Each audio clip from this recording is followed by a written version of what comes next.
Hi, my name is Cara Syers, and this is my video for Educational Leadership Module 5, our video on inclusive leadership. A little bit about myself and the role that I took when creating this video. I've been a high school biology teacher for 15 years in Centennial, Colorado, and my plan is to also become a high school administrator down the road. So in regards to the sources that I looked for, I tried to find things that were applicable to me now, and that would also be relevant when I potentially become a leader in a high school as well. So my goals throughout this video were, first of all, to research strategies that can help all students learn, so things that I can use right now in my classroom and things that I could offer to teachers in the future. I also wanted to identify the qualities and characteristics that inclusive schools use as a whole, so what makes them successful at helping all students succeed. While I did that, I eventually want to evaluate and look at my own classroom and my school to see how well we do in those same areas. And then ultimately, and you'll see in the end of the video, just be able to summarize and present what I found, what I researched, to a future staff should I become that administrator. So source one was the top 10 instructional strategies for struggling students, and the quote that I felt best summarized that article was as follows: given new, more rigorous content standards and expanding student diversity, how can school leaders leverage limited resources to guide teachers to effectively teach standards-aligned lessons to all learners? It's kind of a mouthful, but again, with more and more expectations, but more and more diversity, how can we help all students succeed? So, based on research, John Carr and Sharon Bertrando presented 10 strategies that consistently demonstrate improvement in student outcomes, especially in areas where maybe their English is a second language or students that have disabilities. So just a real brief summary of the strategies. These are 1 through 5. They recommended that teachers use visuals. Just anytime we can make something visual rather than verbal or in words, it's going to help those struggling learners. Then they recommended a strategy called Think, Pair, Share. So offering an individual, a student, a chance to think about a topic on their own for a minute or so, having them pair up and discuss how the ideas of the individuals might be similar or different, and then ultimately coming together as a group of 3 or 4 students to collaborate together.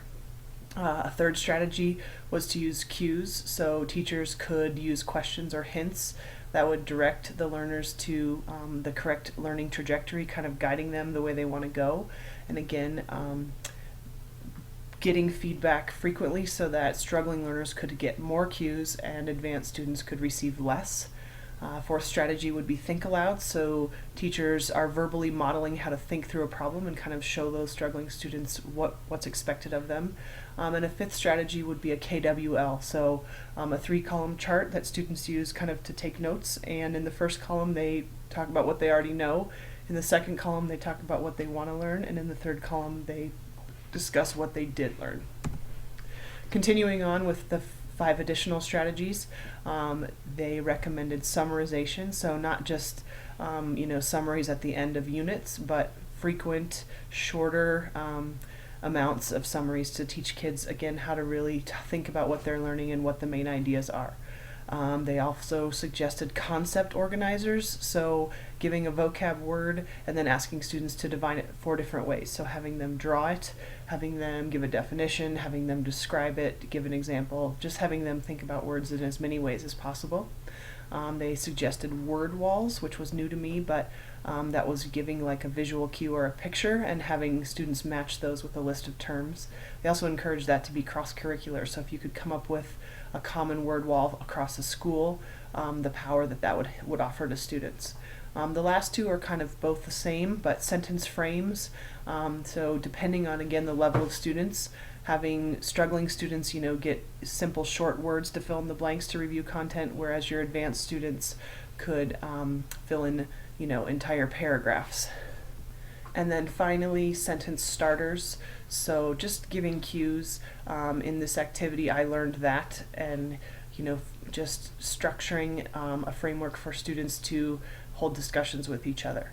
So when all was said and done, after looking at those 10 strategies, really kind of the main point of the entire article was just that if all teachers in a school were familiar with those strategies, understood how and why they work and are effective, and begin to use them habitually, then struggling students can really just focus on the content of each area and know what to expect in regards to learning strategies and styles, rather than having to adjust and adapt to every single teacher and learn, their styles and how they teach. So that was source number one.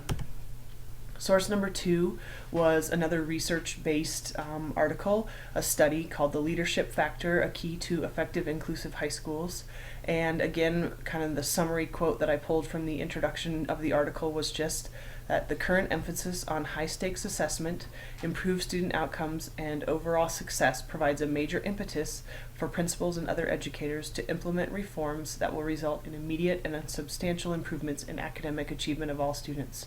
So this article was kind of along the same lines of how do we, foster success for all students, but this article really looked at more of kind of the building as a whole, the school as a community, and what leadership traits they had that allowed them to be successful. So the authors took 4 random schools, kind of different economic background, different location, rural, urban, and did extensive interviews and research, and through it all were able to come up with 7 leadership themes that they all shared in terms of the effective inclusion of all students. So those 7 themes are listed next. I could go into much greater detail, but for the sake of time, I'll just kind of give you a summary of each one. So all 4 of these schools, as the first theme of leadership, as principals in the building, challenged all students and teachers to high expectations. So no matter what their level was in regards to special education or socioeconomic background, every student was expected to reach that same high standard, and the teachers were expected to help them get there. Theme 2 was to build an inclusive and collaborative community of learning. So again, kind of along the same lines. There was no lines being drawn in regards to gender or race. It was just that, the expectation at the schools were that all students were able to learn. I loved the third theme that all 4 of these schools shared, was that they fostered a school culture of innovation and creativity. So this is where different ethnic backgrounds really came into play. So it wasn't a burden that kids were coming from different traditions and cultures. It was rather, a tool that would allow them to be more innovative and creative in teams.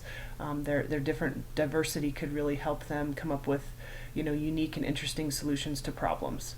The fourth theme was that they would all engage stakeholders in school leadership, so getting everybody that was, involved or invested in the school involved. So everybody from parents to teachers to students to, the superintendent, but they were all on the same page and sharing a vision that, all students will succeed and learn.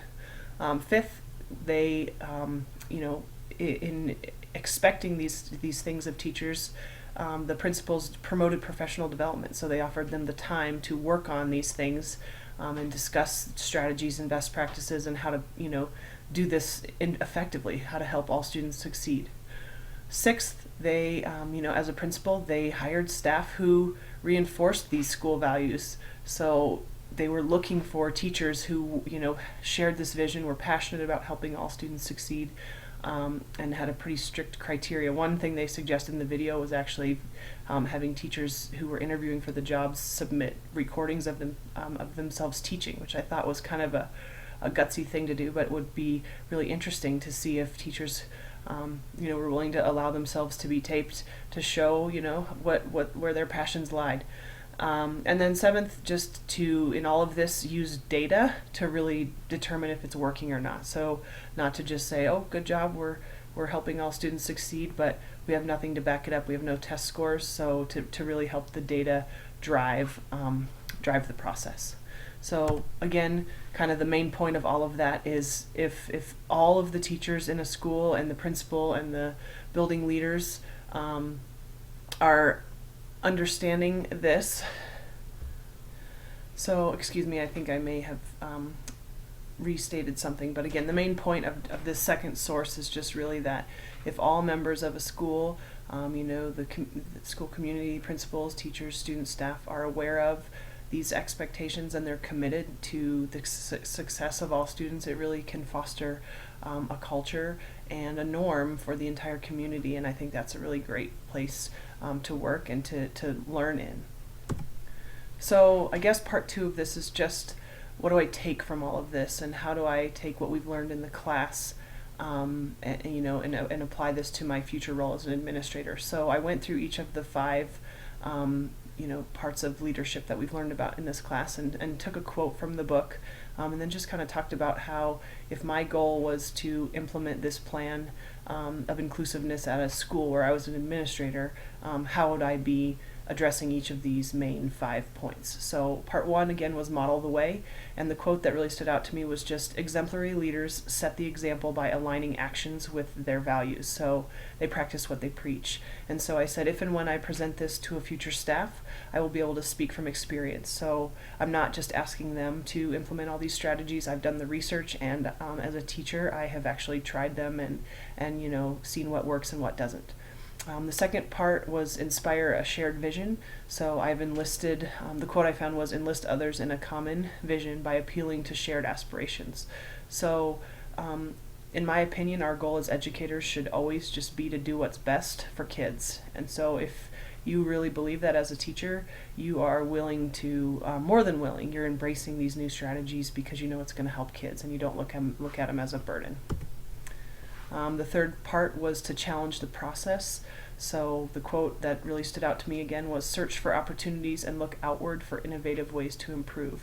So I feel like as an administrator, I will have the attitude that I can always learn more and always get better.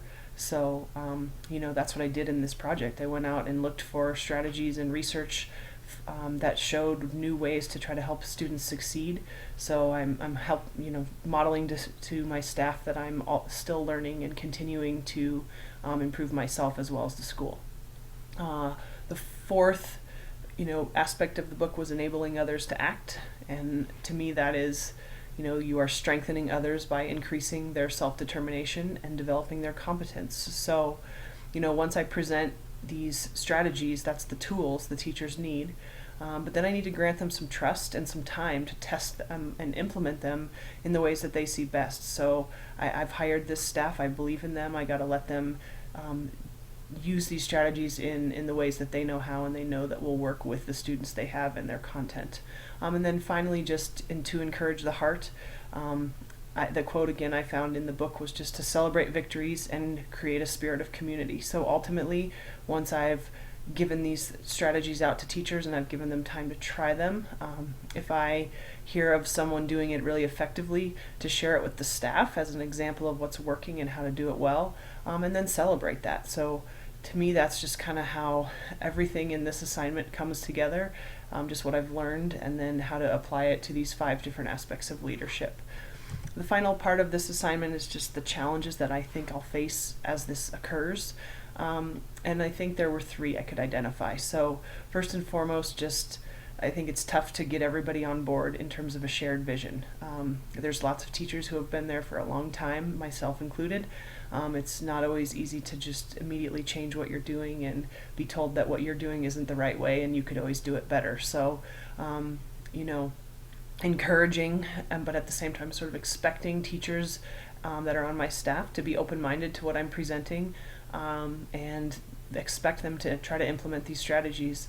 At the same time, however, I really believe that teachers have unique personalities and talents and styles that make them special and make kids love them and make one kid connect with the teacher versus another. So finding the balance between everyone using a common set of strategies and yet still maintaining a little bit of individuality, because that's again what how students connect. And then finally, just ultimately evaluating the data in order to determine if it's working or not. So again, we can put all these strategies in place, but it'll be a challenge to collect data from different groups of students and see if it actually is improving the success of all students. So that's my presentation. I will end with just the references for the articles that I used in part 1 of the assignment.